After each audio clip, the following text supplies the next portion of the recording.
Subscribe now and press the bell icon. Never miss an update. Hello everyone, welcome to Mahindras. आप सभी लोगों का स्वागत है आज के इस स्पीड टेस्ट डिस्कशन में। आज हम स्पीड टेस्ट नंबर 40A का डिस्कशन करने वाले हैं। आप में से बहुत सारे छात्र ऐसे हो सकते हैं जिन्होंने ये स्पीड टेस्ट दे रखा होगा। जो लोग दिए हुए हैं, आप इस वीडियो के डिस्क्रिप्शन में टाइम स्टैम्प देख सकते हैं, वहां से आप डायरेक्टली किसी क्वेश्चन पे जा सकते हैं जिसका सोल्यूशन आपको चाहिए, जिसमें आपको प्रॉब्लम है। जो लोग नहीं दिए हुए हैं, पहली बार है यहाँ पे जुड़े हुए हैं, लाइव में है या फिर बाद में, आपके लिए बढ़िया मौका है इस स्पीड टेस्ट को यहीं पे करने का। तो पूरे स्पीड टेस्ट को हमारे साथ सॉल्व करेंगे। इनफैक्ट कोशिश करेंगे आप हमसे पहले सॉल्व कर दें और यकीनन आप जीत जाएंगे। और मैं चाहता भी ऐसा ही हूं कि आप हमसे पहले सॉल्व करें। यदि नहीं होता है तो आप इस लेक्चर के मतलब किसी भी क्वेश्चन में जिसमें आपको डाउट आता है या प्रॉब्लम आती है, उसके एक्सप्लेनेशन को देख सकते हैं। आइए चलिए स्टार्ट करते हैं। सबसे पहला सवाल आपका स्टार्ट होता है किससे? एक पजल से रिलेटेड है। ओके, तो पजल से रिलेटेड क्वेश्चन है और ये एक अच्छा क्वेश्चन है। A2 C4 E6 and G, कुछ नंबर भी दे रखे हैं। B की जगह 2 लिखा हुआ है, D की जगह 4 लिखा हुआ है और F की जगह 6 लिखा हुआ है।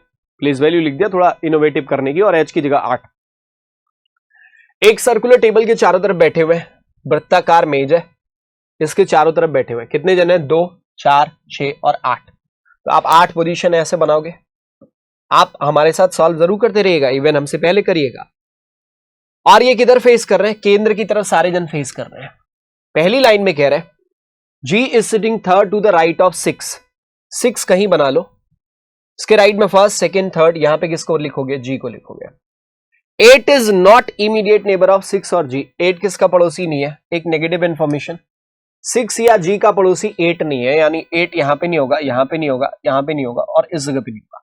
8 के लिए अब आपके पास 2 ही संभावनाएं, ये दोनों पोजीशन 8 के लिए रह जाती है।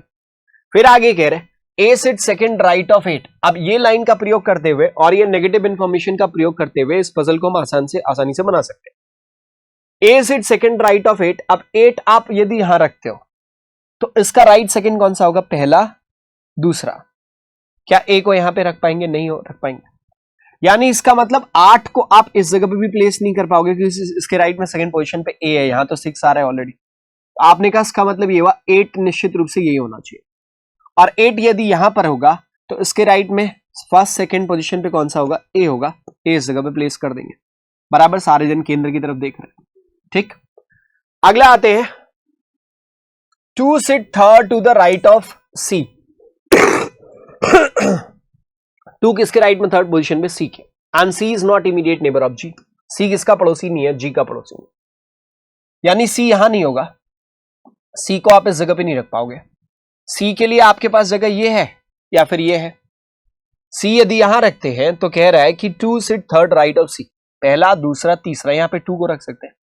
यदि C यहां रखते हैं, फर्स्ट, सेकंड, थर्ड, 2 को आप इस जगह पे प्लेस करते हैं, यानी 2 संभावनाएं आपके पास आ गई। अब एक काम कर लेते हैं, चूंकि ये फिक्स नहीं हो रहा तो इसके आगे की लाइन पढ़ते हैं। 4 is not immediate neighbour of 8 and C। 4 किसका पड़ोसी नहीं है? 8 का पड़ोसी नहीं है, यानी 4 यहां पर नहीं होगा, 4 इस जगह पे नहीं होगा। 8 और C का भी पड़ोसी नहीं है। ठीक, और फिर से देखो 2 sit third right of C, यानी हमें क्या कर लेना चाहिए? C को कहीं यहां रखना चाहिए ताकि हम 4 को लेकर व्यवस्थित कर सके। जैसे अगर आप C यहां पे रख दे या C को इस जगह पे आप रख देते हो, मान लो C को इस जगह पे रखते हो, 1, 2, 3, 4 आप इस जगह पे रख पाओगे। और कह रहे हैं सॉरी 8 को आप इस जगह पे रखोगे और 4, 8 और C दोनों का पड़ोसी नहीं है, ऐसे में 4 आपका यहां पे आने लगेगा। नहीं समझे? एक बार दिखाई देता हूं मैं इसको। देखो, कह रहा है कि 2 sit third right of C के राइट में। C तो G के पड़ोस में आएगा नहीं। C यदि यहां आप मानो फर्स्ट, सेकंड, थर्ड, 2 को आप कहां रखोगे? ऐसे में यहां रखोगे। ठीक है, अब 4 को C के पड़ोस में तो रख नहीं पाओगे यहां पे, 4 के लिए तो हट गया मामला। 4 के लिए फिर यही बचता है, और 4 वैसे भी 8 के पड़ोस में नहीं होना चाहिए, तो C को यहां रखना कोई बुद्धिमानी नहीं है, मतलब हमारा पजल सही नहीं बनेगा। तो C और 2 यहां से हट जाएगा। अब C को हम कहां रखेंगे? निश्चित रूप से यही रखना चाहिए। फर्स्ट, सेकंड, थर्ड, यहां पे किसको रखेंगे? 2 को रखेंगे। और 4 किसका पड़ोसी नहीं है? 8 का पड़ोसी नहीं है, यानी 4 यहां पे नहीं होगा, तो 4 को फिर निश्चित रूप से यहां रखेंगे। एक बच रहा है, आई थिंक A हो गया, 2 हो गया, सी हो गया, 4 हो गया, ई बच रहा है, ई को आप इस जगह प्लेस कर दो, हो गया। ठीक है, अब हम क्वेश्चन पे आते हैं। इससे रिलेटेड क्वेश्चंस कौन कौन से हैं। पहला सवाल आपके सामने कह रहा है who sits exactly between 8 and A. 8 और ए के बीच में कौन बैठ रहा है? तो 8 यहां पर ए के बीच में सी बैठ रहा है, यानी हमारा आंसर क्या होना चाहिए? Option 3, it is C. Next question पे आए, कह रहे 4 इनमें से एक समान है, एक अलग है, जो अलग है उसका पता लगाएंगे। 6 4 8 जी, तो देखो 6 4 6 4 एक गैप, 8 जी एक गैप। ठीक है, अभी गैप ही देखते हैं। 6 सी, 6 कहां है? इस जगह पे, एक के अंतर पे सी। ठीक है, ये भी सही जा रहा है। अभी 2 जी और ई ए, 2 जी, 2 से एक के गैप पे जी, और ई और ए, ई और ए के बीच में अगर आप गैप देखो तो 2 का गैप दिख रहा होगा, बाकी सभी में 1 का अंतर था। तो आपने कहा इसका मतलब यह हुआ कि ई ए पांचवा विकल्प हमारा सही उत्तर होना चाहिए। अगले प्रश्न पे आ जाओ। What will come in the place of question mark based upon the given standing seating arrangement? A64GCA, A64GCA, A64GCA, यही था ना? A64GCA, A64GCA, और फिर अगला क्वेश्चन मार्क लिखा हुआ है। तो देखो A6, ए कहां है? यहां 6, उसका तुरंत अगला, फिर एक छोड़ के 4 और G, फिर एक छोड़ के 2 छोड़ के, अच्छा ठीक है, E और 8, 2 छोड़ के C A, फिर अगली बार 3 छोड़ के 1, अच्छा फिर से 1 छोड़ के है, या 3 छोड़ के करें, हाँ यहां क्वेश्चन मार्क है। 1 2 3 छोड़ के G और E, यानी यहां पे क्या होना चाहिए?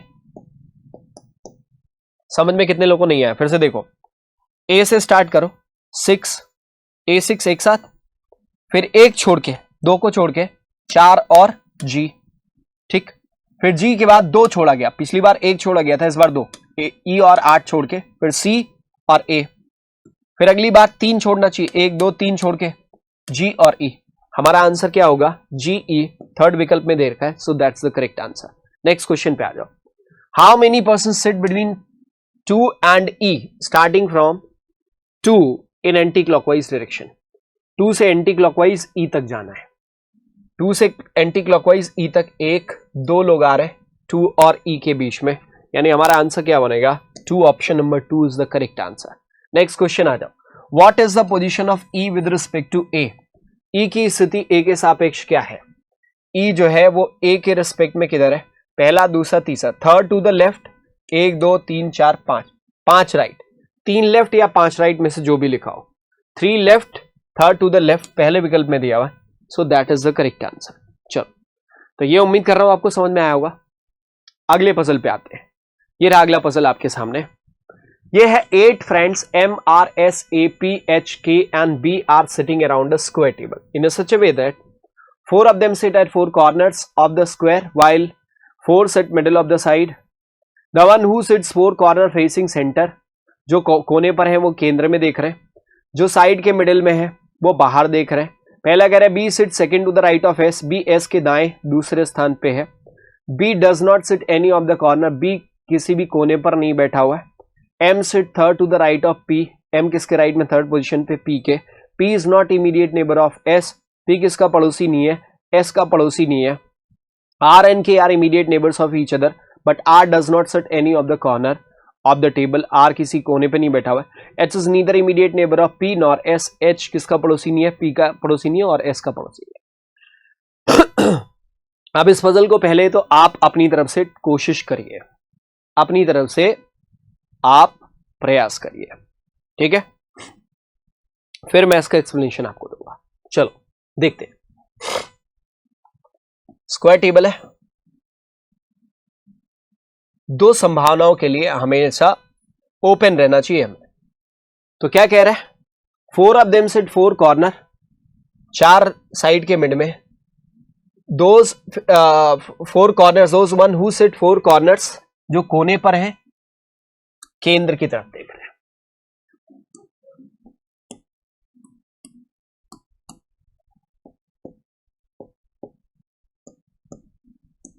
और जो साइड के मिड में है ना वो केंद्र से बाहर देख रहा है।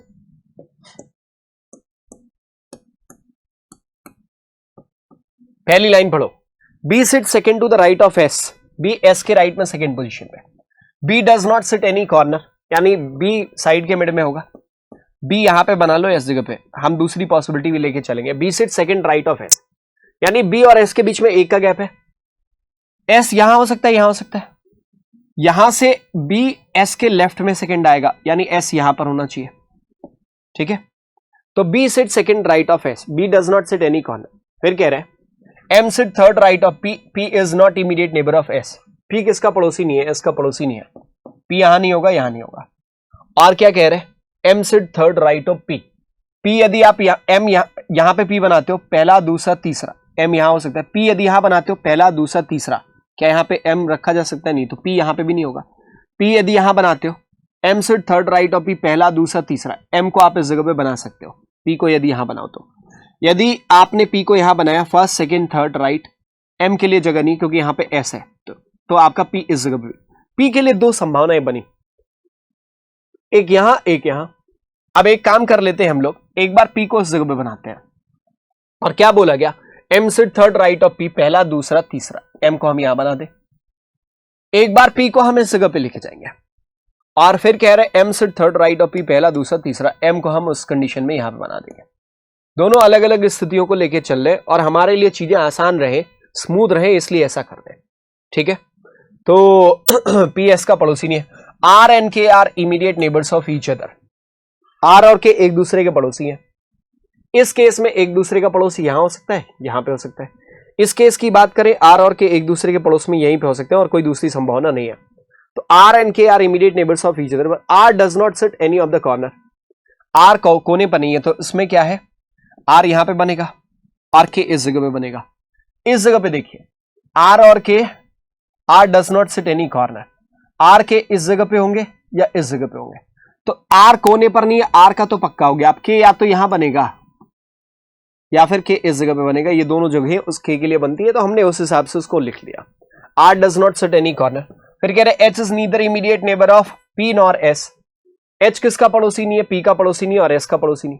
इस स्थिति में देखो एच आप यहां नहीं रख पाओगे, एच यहां पे नहीं रख पाओगे, एच के लिए सिर्फ संभावना आपके पास यही बनती है, एच यहां होगा तो के यहां पे नहीं होगा, और फिर के इस निश्चित रूप से इसी जगह पे आ जाएगा। इस स्थिति में एच किसका पड़ोसी नहीं है, पी और एस का पड़ोसी नहीं है, एच को आप यहां रख नहीं पाओगे और एच को इस जगह पे भी नहीं रख पाओगे, ये दोनों ही स्थितियां एस के पड़ोस की आ रही हैं, तो एच को रख ही नहीं पा रहे हम इसमें, यानी केस नंबर 2 हमारा एलिमिनेट हो गया, केस नंबर 1 सर्वाइव कर गया। और आपने देखा स्मार्टली कैसे किया जाता है, यानी पॉसिबिलिटीज को यदि कैरी करें तो कभी भी आपको किसी तरीके की तकलीफ क्वेश्चंस को बनाने में नहीं होगी।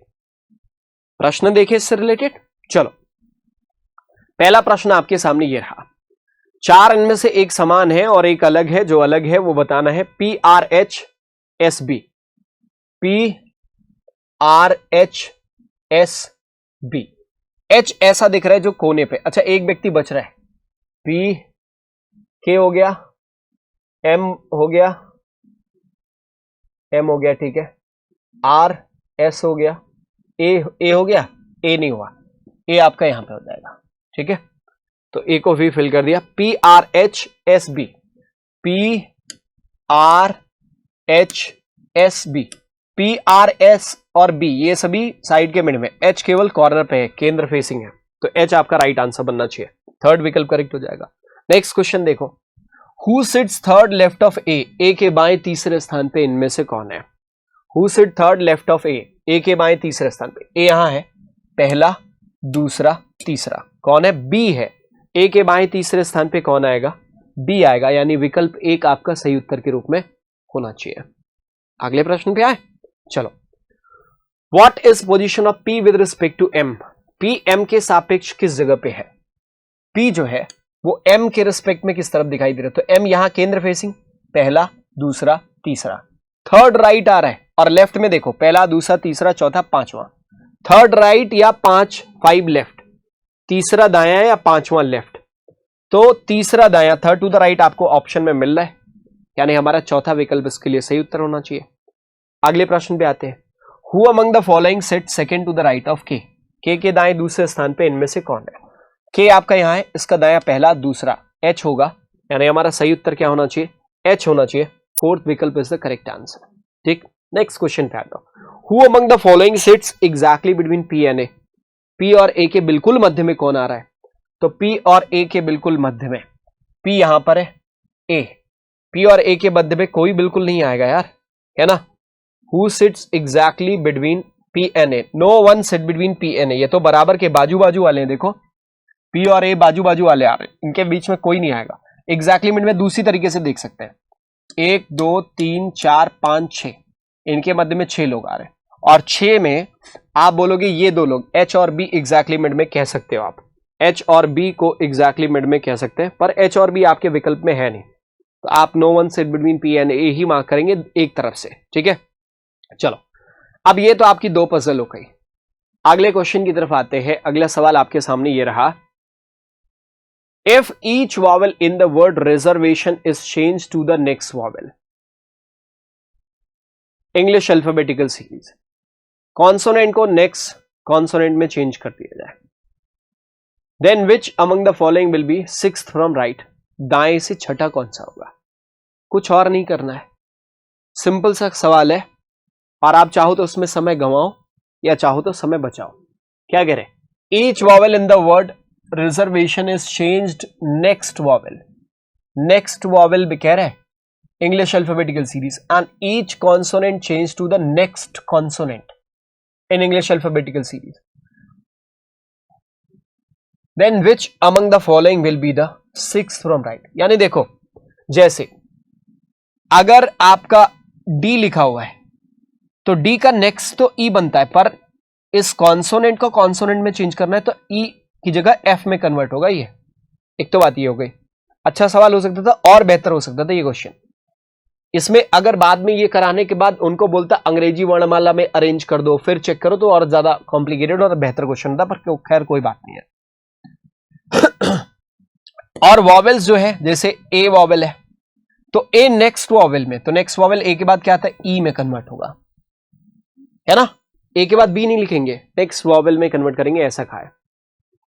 छठा राइट साइड से कौन सा होगा? तो पहले कुछ करना ही नहीं है भाई, 1 2 3 4 5 6, छठा कौन सा? वी है। वी किस में कन्वर्ट होगा? कॉन्सोनेंट है, नेक्स्ट कॉन्सोनेंट डब्ल्यू आता है वी के बाद, कुछ और नहीं करना। हालांकि ये सब चीजें मैंने बताने के लिए बताई हैं बस, पर इसका आंसर सेकंड्स में आने वाला है, 1 2 3 सेकंड में आप इसका आंसर डब्ल्यू कर देते हैं। अगले पे आ जाए, चलो ये रहा सवाल आपके सामने। 6 person Ravi, Rakesh, Ram, Ramu, Rahim and Raja all are sitting in a row facing towards the south direction. All like different cars, Figo, Skoda, Pajero, Safari, Zen, Alto, जरूरी नहीं इसी क्रम में हो। Ram and Ramu are not sitting at end of the row and likes Skoda car and Safari car respectively. ठीक है। The person who likes Pajero car is sitting at the left end of the row. Raja is sitting third to the left of Ravi and second to the right of Rakesh. Raja likes Alto car. Rahim is sitting just left of Ram and Ravi does not like Zen car. बड़ा बढ़िया घातक सवाल कह सकते हो आप इसको पहले तो आप स्वयं से बनाइए, ठीक है, और फिर हम इसका एक्सप्लेनेशन देखेंगे। चलो, पॉसिबिलिटीज के लिए हमेशा हमें ओपन रहना चाहिए। 6 जने, ठीक, एक पंक्ति में बैठे हुए हैं साउथ डायरेक्शन में, अलग अलग कार्स इनको पसंद है। Ram and Rahim, Ramu are not sitting at end, तो राम एंड रामू एंड पर नहीं है, और राम को स्कोडा और राम एंड रामू, राम को स्कोडा और रामू को सफारी, क्योंकि रिस्पेक्टिवली लिखा हुआ है, लिख लो मतलब ये इंफॉर्मेशन, ठीक है। The person who like Pajero sitting left end of the row, ये व्यक्ति है पजेरो। 1 2 3 4 5 और 6, अब बन सकता है ऐसा 6 का सीक्वेंस, ठीक है। हालांकि पजेरो से रिलेटेड इंफॉर्मेशन नहीं है, हमने बना लिया, अपने लिए ही घातक कर लिया, पर कोई बात नहीं है। Sitting left end of the row, फिर कह रहे हैं Raja sitting third to the left of Ravi, Ravi के लेफ्ट में पहला, दूसरा, तीसरे नंबर पे कौन है? राजा है, ठीक है। Raja left sits third to the left of Ravi and second to the right of Rakesh. Raja किसके राइट में सेकेंड पोजीशन पे? राकेश के। तो राकेश और राजा के बीच में एक का गैप होगा, राकेश के राइट में राजा सेकेंड पोजीशन। अब इसका सीक्वेंस देखो, 1 2 3 4 5 6। इसका मतलब ये हुआ कि पक्की बात यहां पे राकेश को रखेंगे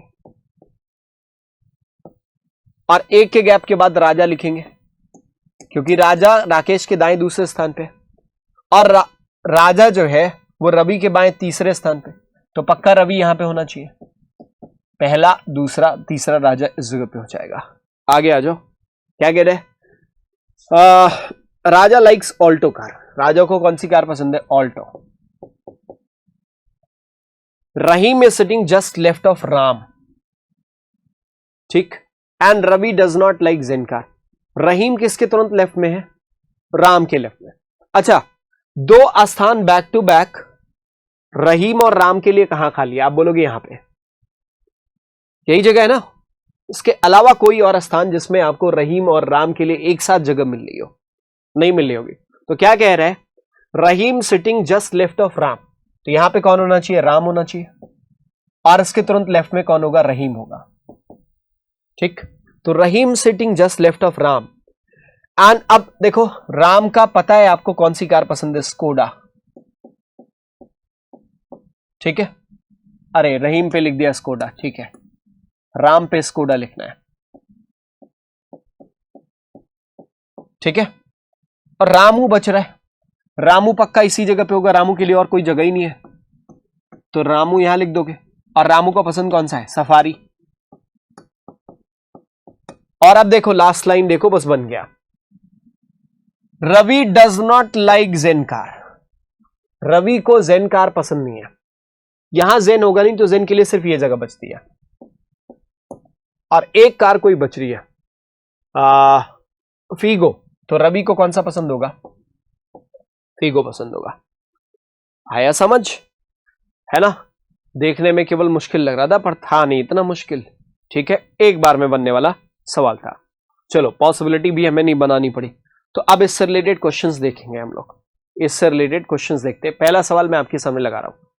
कह रहा है which of the following person sitting at the right end of the row. दाएं पंक्ति पे कौन बैठा हुआ है इनमें से? पंक्ति की दाईं तरफ कौन है? रवि, है ना। विच of the following person sitting at the right and, तो रवि आपका आंसर होगा, ऑप्शन नंबर 4 बनेगा। नेक्स्ट क्वेश्चन पे आ जाओ। विच of the following person like Figo car. इनमें से फीगो किसको पसंद है? फीगो किसको पसंद आ रहा है? रवि को पसंद आ रहा है। अगेन हमारा आंसर क्या होना चाहिए? थर्ड विकल्प रवि होना चाहिए। तो पिछले वाले में चौथा रवि और इसमें तीसरा रवि। अगला आ जाओ। What is the position of that person who likes Skoda. जिसको स्कोडा पसंद है उसका स्थान क्या है? अब ये ऑप्शन ड्रिवन क्वेश्चन है तो ऑप्शन को आपको ध्यान देना पड़ेगा। स्कोडा किसको पसंद है? राम को, ठीक है। फिफ्थ फ्रॉम राइट एंड नहीं है। राइट एंड से देखो, स्कोडा जिसको पसंद है वो सेकंड पोजीशन पे है, पहला गलत। Second from right end, right side से सेकंड पोजीशन पे जिसको स्कोडा पसंद है वो आ रहा है। सेकंड फ्रॉम राइट एंड आपका राइट आंसर है। थर्ड फ्रॉम राइट एंड होगा नहीं, सेकंड फ्रॉम लेफ्ट एंड होगा नहीं, in the middle of the row नहीं बनेगा, केवल सेकंड विकल्प आपका करेक्ट आंसर बनेगा। करेक्ट। अगले क्वेश्चन पे आ जाओ। सॉरी, माफ करना। What is the position of Raja with respect to Rahim. Raja जो है वो रहीम के रिस्पेक्ट में कहां पे है? तो राजा यहां पर है और रहीम के रिस्पेक्ट में रहीम ये है, तो राजा रहीम के तुरंत बाएं। अब आप लोग एक चीज सोच रहे होंगे, मैं समझ रहा हूं, आप लोग सोच रहे होंगे सर ये तो साउथ डायरेक्शन बोला गया था, आपने नॉर्थ डायरेक्शन बना दिया है। बताता हूं, कोई दिक्कत नहीं आएगी कभी भी। यदि आपका साउथ डायरेक्शन हो और सभी लोगों को नॉर्थ डायरेक्शन में बना दे, कभी भी किसी तरीके की असुविधा नहीं होगी, ठीक है। हमेशा आपका आंसर सही मिलने वाला है। तो देखो अगला सवाल क्या था हमारा?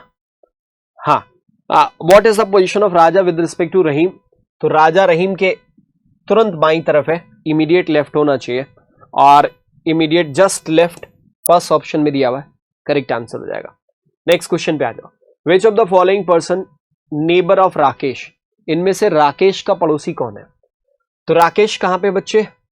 ये है राकेश का पड़ोसी। एक कौन है? रामू, जिसे सफारी पसंद है। तो राकेश का पड़ोसी कौन होगा? रामू होगा, या फिर जिसे सफारी पसंद हो। तो रामू कौन से विकल्प में दिया हुआ है? 5वें विकल्प में दिया हुआ है। So that is the correct answer. I hope कि ये आपने समझ लिया होगा। अच्छा, एक चीज यहां पे बता दे रहे हैं, यदि आप इसी क्वेश्चन का दूसरा यानी साउथ फेसिंग बनाएंगे तो साउथ फेसिंग में कोई दिक्कत आपको नहीं आएगी बच्चे। मतलब आप साउथ फेसिंग बना दो, जो आपके आंसर्स हैं वो हमेशा सेम आएंगे। और मैं आपको दिखा दे रहा हूं साउथ फेसिंग में आपका आ क्या रहा होगा, जिन लोगों ने साउथ फेसिंग बनाया होगा। ठीक है, तो उन लोगों का आ रहा होगा। ये पूरी सीरीज को, इसको पूरा पलट दो, बस ऐसे ही करना है। तो यहां पे हो जाएगा राकेश, ये राकेश हो जाएंगे, और राकेश को पजेरो पसंद हो जाएगा। ठीक, फिर रामू, और रामू को क्या पसंद होगा? सफारी। फिर राजा, राजा को क्या पसंद होगा? राजा को ऑल्टो। उसके बाद रहीम, उसको क्या पसंद होगा? जेन। उसके बाद आएगा राम, उसको क्या पसंद होगा? स्कोडा। और उसके बाद रवि, रवि को क्या पसंद होगा? फिगो। ठीक है, ये बनेगा।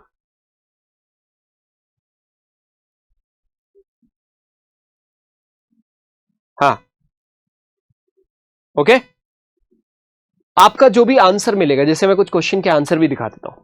विच of the following person sitting at the right end of the row? पंक्ति की दाईं तरफ कौन सा इनमें बैठा हुआ है? तो राइट एंड ऐसी कंडीशन में ये बनेगा, रवि हो जाएगा राइट एंड पे। तो हमारा पहले क्वेश्चन का आंसर क्या बनेगा? Option number 4, option number 4 Ravi बनेगा। ठीक है, और वैसे भी हमारा 4 नंबर ही आ रहा था, और ऐसे भी 4 नंबर ही आ रहा है। ठीक है, तो हमारा जो आंसर है वो करेक्ट आएगा। सीधा सा मतलब ये है कि अगर सभी लोग साउथ फेसिंग हैं, आप उसको नॉर्थ बनाते हैं, तो कोई तकलीफ आपको नहीं होगी। चलो अब आते हैं अगले क्वेश्चन पे। ये तो हो गए हमारे 16 सवाल तक। चलो 17वां क्वेश्चन आपका सिलोजिज्म से रिलेटेड है। Some TRL, some LRF, all FRN and some NRS। 4 statement दिए गए, 3 कंक्लूजन दिए गए। करते हैं इसको। पहला, सम TRL, कुछ T क्या है? L है। सम LRF, ऑल FRN और सम NRS, कुछ NS है। पहला कंक्लूजन देखो, सम LRS, कुछ L यहां पर, S यहां पे, कोई रिलेशन दिख रहा है क्या? नहीं है। जो कंक्लूजन सामने से गलत हो उसे हमेशा गलत मार्क करो। पहला गलत हो गया। सम S being T is a possibility. S कहां है? यहां पे, T यहां पे। किसी तरीके का प्रतिबंध इनके बीच में नहीं है, कोई रिलेशन नहीं है। ध्यान क्या रहना चाहिए? किसी दो वेरिएबल के बीच में कुछ ना बताया जाए तो उनके बीच संभावना वाले सभी कंक्लूजन सही होते हैं, और डेफिनेट वाले सारे गलत होंगे। तो सम S being T is a possibility का जो कंक्लूजन होगा वो क्या हो जाएगा? सही हो जाएगा। फिर कह रहे हैं सम F not being N is a possibility. कुछ F के N नहीं होने की संभावना कभी नहीं हो पाएगा। क्यों? F तो पूरी तरीके से N के अंदर है, तो क्या F का कोई भी हिस्सा आप N से बाहर ले जा पाओगे? नहीं, स्टेटमेंट ही आपका अलाउ नहीं करता। कहा था ऑल FRN, तो ये संभव ही नहीं है। तो आपने कहा केवल सेकंड वाला सही हो जाएगा, और ओनली सेकंड सही होने का मतलब इनमें से कोई नहीं। विकल्प हमारा कौन सा होगा? 5वां विकल्प, none of the above is the right answer. इनमें से 5वां करेक्ट आंसर बनेगा। चलो नेक्स्ट क्वेश्चन पे आ जाओ। अगला सवाल है सम TRL,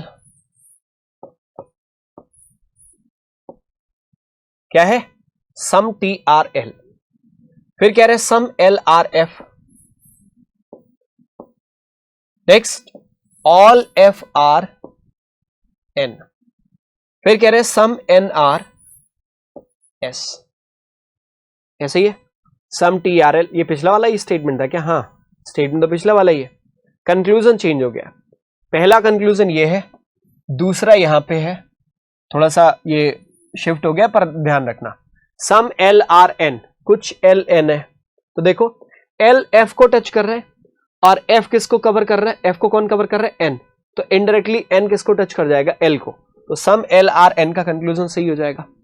दूसरा देखो, सम SR नॉट L, कुछ S का हिस्सा L नहीं है। अब S और L के बारे में कोई जानकारी नहीं है, जब किसी दो के बारे में कुछ ना बताया गया हो तो कोई डेफिनेट कंक्लूजन आप सही नहीं कर सकते। हाँ, ये पॉसिबिलिटी लिखा होता कि some S are not L is a possibility, तब उसे सही मार्क कर देते। ठीक है, चलो अगले पे आ जाओ। Some T being L is a possibility, कुछ टी के एल होने की संभावना।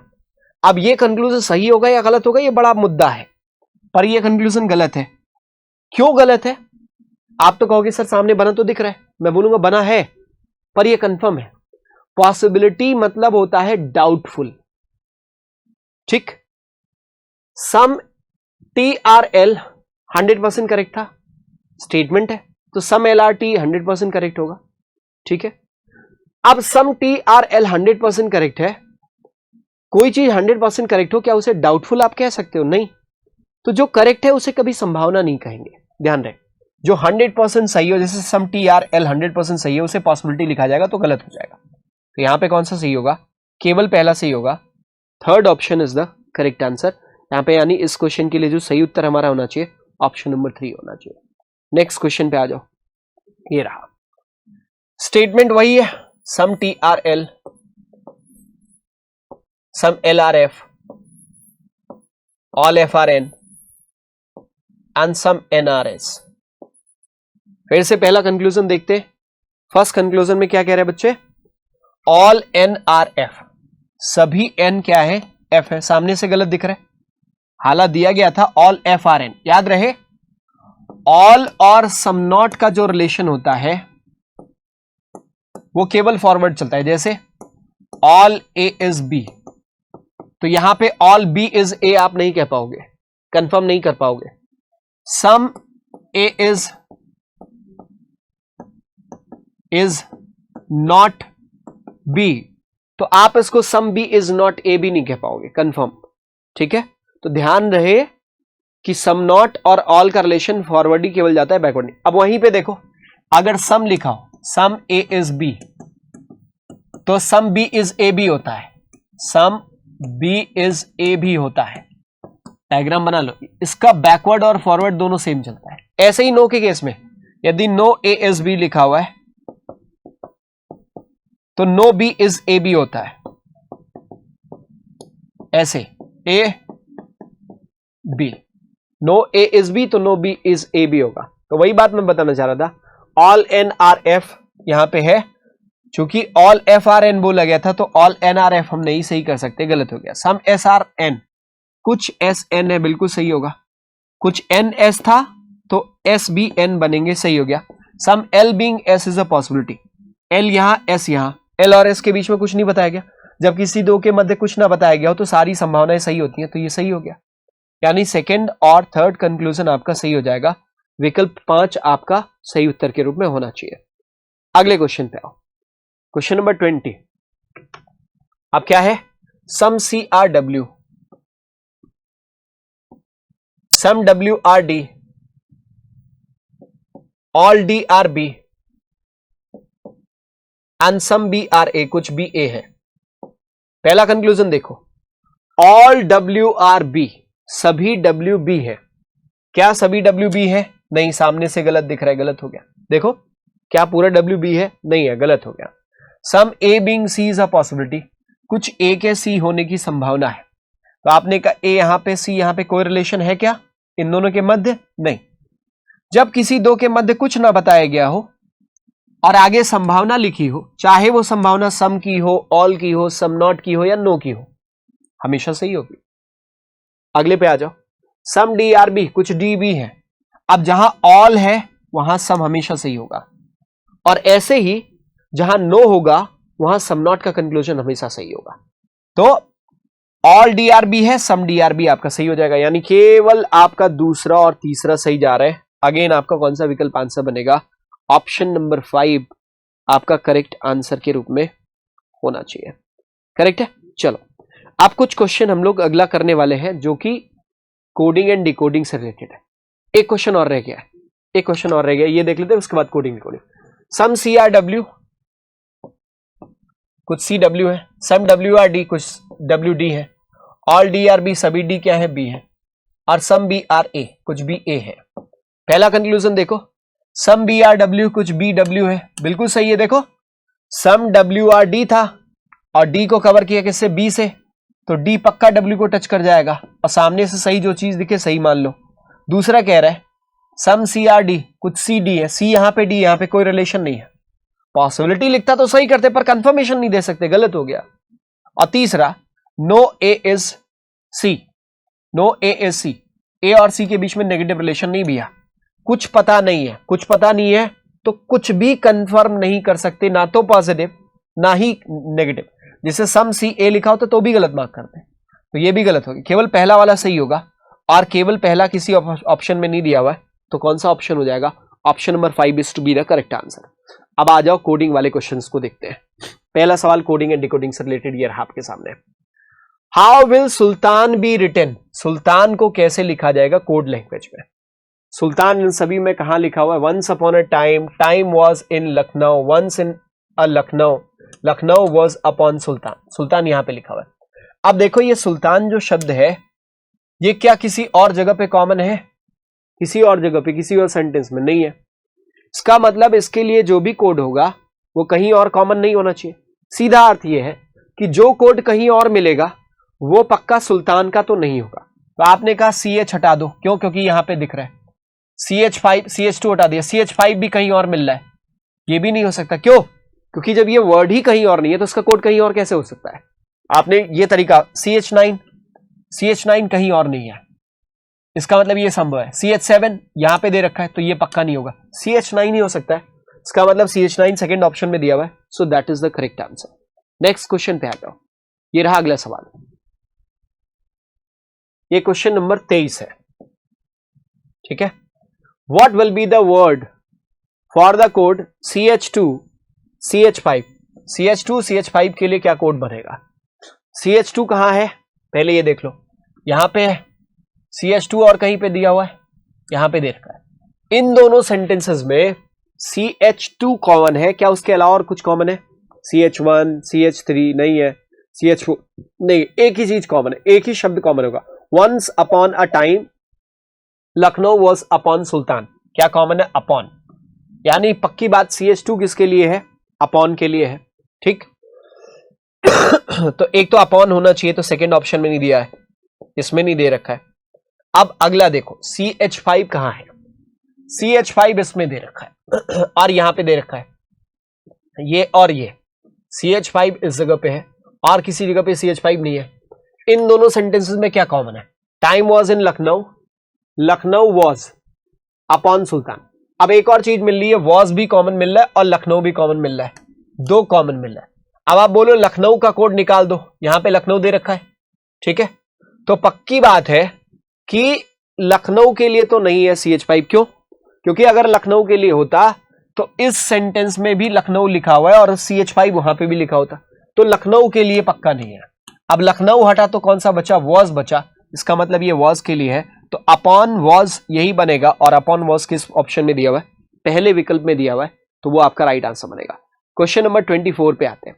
What will B code for Lucknow in the code language, Lucknow के लिए इसमें से कोड कौन सा बनेगा, और लखनऊ आपका यहां पे दिख रहा, यहां पे दिख रहा और इस जगह पे दिख रहा। इन तीनों सेंटेंसेस में लखनऊ कॉमन है और केवल एक ही चीज इन तीनों सेंटेंसेस में कॉमन है भी, केवल एक चीज कॉमन है, ठीक है, और केवल एक चीज कॉमन है तो आपको कोड भी एक ही कॉमन मिलेगा जो तीनों में होगा, और वो कोड कौन सा है, CH7 तीनों में दिख रहा है, यहां पे भी है, यहां पे भी है और इस जगह पे भी है, तो इसका मतलब CH7 is the right answer. Lucknow के लिए कोड कौन सा बनेगा, CH7 बनेगा। लास्ट क्वेश्चन पे आते हैं, question number 25। What will be the code for in the code language, इन के लिए कोड कौन सा होगा। इन सभी में कहां पे दे रखा है, यहां पे दिया हुआ है, ठीक है, और कहीं इन दिया हुआ नहीं, तो इस सेंटेंस में केवल इन दिया हुआ है, और इन के लिए जो भी कोड होगा, अगर ये शब्द कहीं और नहीं है तो उसका कोड भी कहीं और नहीं होगा। वो देखते हैं कौन सा कहीं और नहीं है, जैसे CH4 कहीं और है, ये नहीं हो सकता। CH5 की बात करो, कहीं और है, ये नहीं हो सकता। CH6 कहीं और है, नहीं है। CH7 कहीं और है, तो ये नहीं हो सकता, एक ही बचता है CH6। So CH6 is the right answer, जो कि इसमें नहीं दिया हुआ है, तो हमारा विकल्प कौन सा हो जाएगा, पांचवा विकल्प करेक्ट आंसर के रूप में बनेगा, यानी हमारा आंसर क्या होना चाहिए, none of these, fifth option that is the correct one. तो उम्मीद कर रहा हूं कि आपको इस स्पीड टेस्ट में जो भी क्वेरी रही होगी वो आपको समझ में आ गई होगी, कोई डाउट रहा होगा और साथ में सॉल्व किया होगा तो निश्चित रूप से आपने एंजॉय भी किया होगा। ठीक है, mock test most important part है आपके सिलेक्शन वाले, अगर प्रिपरेशन कर रहे हैं तो। अदरवाइज पढ़ने के लिए तो पढ़ते रहिए, सिलेक्शन लेना है तो मॉक टेस्ट देना है और ये की है आपके सिलेक्शन का। आज के लिए बस इतना ही, मॉक टेस्ट जम के देते रहिए। Thank you so for watching this video, thank you so much for connecting with us. All the best. Bye and take care. Thank you so much. Subscribe now and press the bell icon. Never miss an update.